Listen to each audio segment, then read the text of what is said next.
Good morning, and thank you very much for joining us. I am Yori Folani. I hope you had a great weekend. So here we are. We're trying for a second time. All of this would have been over. We're talking about elections, as you well know.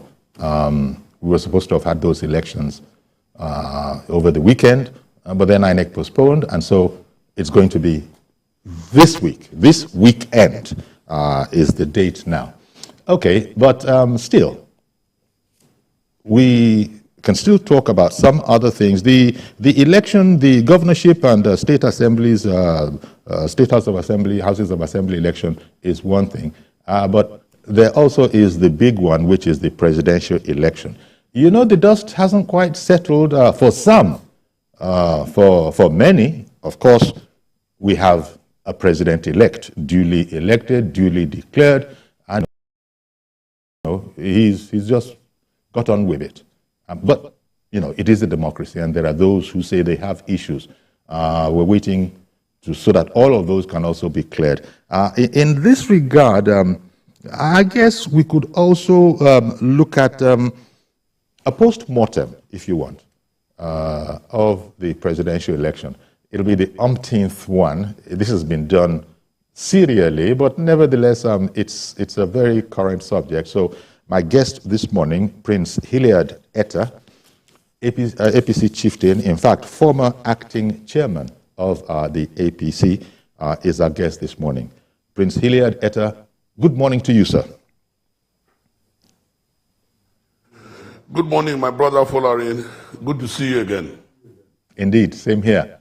Okay, now, when we talk about a post-mortem, I guess, give me your thoughts on the election that's over, but for the commentary. There's commentary, and it's not frivolous commentary, shall we say, because being a Democrat and all of that, we've got to let everybody have their say. Against that kind of a backdrop, what would be your contribution to a post-mortem on the presidential election? Well, thank you very much for having me this morning. First of all, I want to use this opportunity to congratulate Asiwaju Bola Ahmed Tinubu, having been properly elected as the 16th President of the Federal Republic of Nigeria. That is how I will start, because this election has thrown up a lot of things, and it has been a very exciting, not just the politicians, but even the generality of Nigerians. I would like to say that the election, to me, from my perspective, is perhaps the freest and the fairest election that we have had since 1999.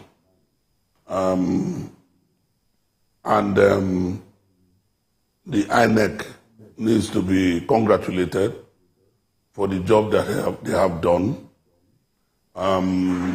This is the first time since 1999, as I remember, that results of elections have been uploaded for public scrutiny. And it was a free and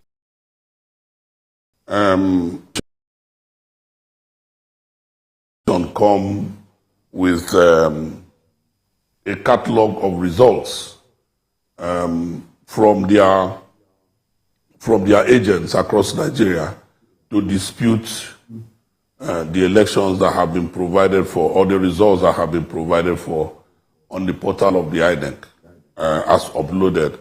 So for me, it signals the fact that it was indeed a free, fair, and transparent process.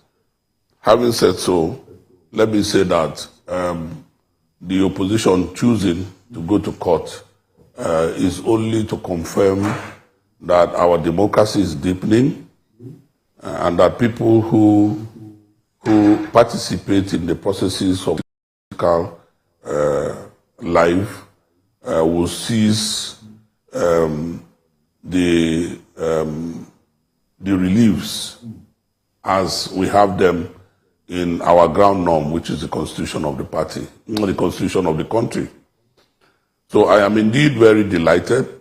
I am indeed delighted that from hence, politicians and political leaders and those who seek political offices will be accountable, because the elections of 25th of February has shown that indeed that the voter is king in Nigeria.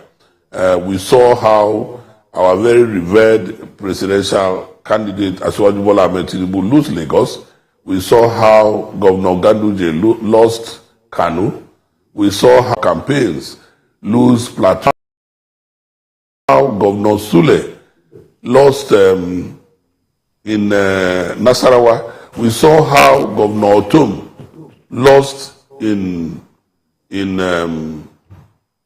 Benue State. So the introduction of technology has helped to cleanse the political process of Nigeria, and it is kudos to INEC for doing a very thorough and commendable job. Now, having said so, let me also say that what the election did was that the election trumped religious politics and politics of identity.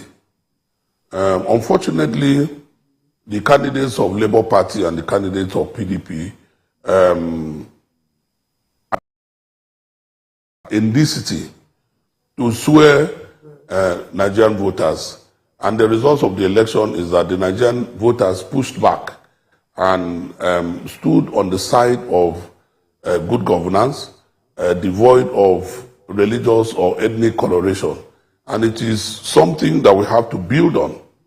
It is something that we have to showcase to the world that indeed our democracy is coming of age, and that the Nigerian voting population are far wiser than what our political leaders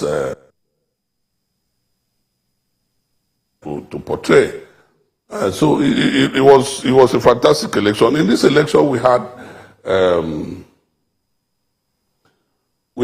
some very notable Nigerians play very notable and defining roles in the attempt to build a better Nigeria.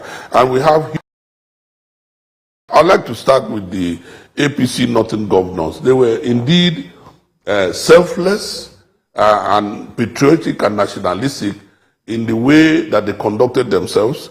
They were the ones who stood on the side of the truth and on the side of nation building by insisting that the presidency of Nigeria should come to the south, having spent about 8 years in the north. We also have a Governor Wike as a hero in the presidential election, who, despite being a member of the party that produced a northern candidate, stood his ground and said that the nation's presidency or the nation's president should come from the south. We also have as heroes members of the APC who for 8 years any kind of reward. They have been working on unrewarded for about 8 years, but they stood their ground. Some of them had wanted to leave the party. I know because I have been in the management of the party since 2014. I know that a lot of people, an avalanche of members of the party, had made up their minds to leave the party, only for them to make a U-turn when Asiwaju Bola Ahmed Tinubu emerged as candidate of the party, and because they all know him as a rewarder of efforts and loyalty, and so they decided to stick around to see to the election of Asiwaju Bola Ahmed Tinubu. And if you I beg your pardon, analysis Prince. will be done about this election, you will see that. I beg your pardon, Prince. Lastly, if you will allow me, the last hero of this election is Mr. Peter Obi, and I will come to that in detail.